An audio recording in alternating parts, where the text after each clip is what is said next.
aquilo que você veio buscar da parte do Senhor, se Ele ainda não te entregou, hoje é noite de você sair com o seu milagre nas suas mãos, amém? Louvado seja o nome do Senhor. Isaías 64, versículo 8, que diz assim a palavra do Senhor: mas agora, ó Senhor, Tu és o nosso Pai, nós somos o barro, e Tu é o nosso oleiro, e todos nós obras das Tuas mãos. Vamos ler mais uma vez, amém? Mas agora, ó Senhor, Tu és o nosso Pai, nós somos o barro, e Tu é o nosso oleiro, e todos nós obra das Tuas mãos, amém? Pode se assentar glorificando e exaltando ao nome do Senhor, amém? Querido, eu creio que passou vários pregadores com uma palavra ao teu coração, cada um com uma palavra inspirada pelo Espírito Santo para entregar a mensagem fiel para o seu coração. Mas eu quero te deixar algo nessa noite, que não olhe para a vida do pregador, porque tem uns que pregam meio calmo, outros pregam mais exaltados, outros pregam mais com eloquência. Mas eu quero te dizer, não olhe para o estilo do pregador, mas olha para a palavra que vai alcançar o teu coração, para aquilo que o Senhor traz ao teu coração. Porque a Bíblia vai nos contar nessa história no livro de Isaías algo muito interessante e algo muito marcante, que nos leva a pensar e a refletir sobre aquilo que nós somos nas mãos do Senhor. Isaías ele vai começar a dizer ao Senhor, nesse capítulo 64, a qual o Senhor chama para um grande chamado. Isaías está proclamando ao povo de Israel, logo, aleluia, voltando, logo dentro da Babilônia, o povo se encontrava numa rebeldia tanta, se encontrava com uma dureza grande no coração, mas Isaías sabia que o Deus a qual ele servia era o único que podia quebrantar o coração do povo, era o único que podia trazer de volta a identidade daquele povo. Isaías também sabia que era um povo eleito, escolhido,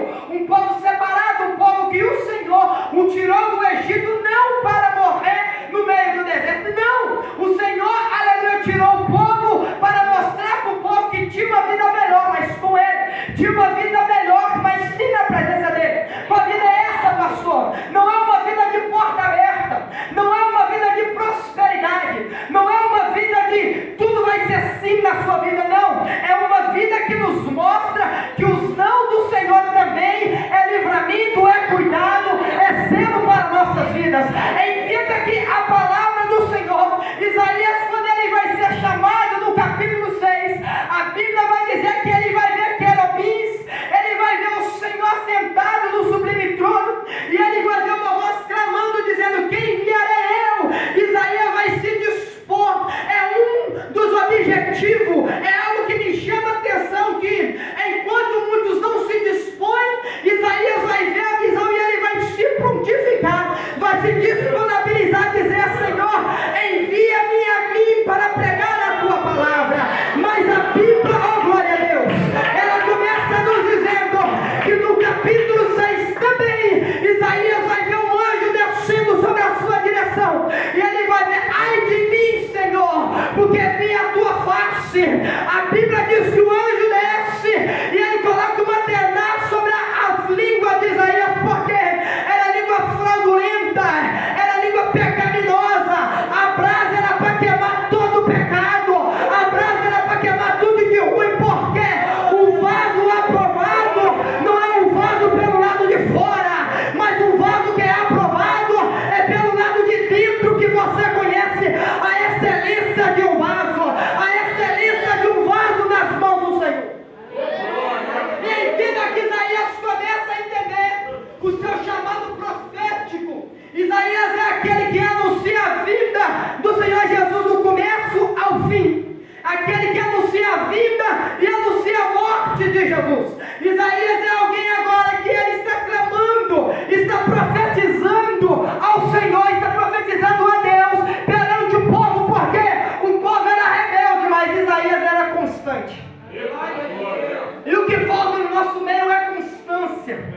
O que falta no meio do nosso meio é vaso constante.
Entenda que vaso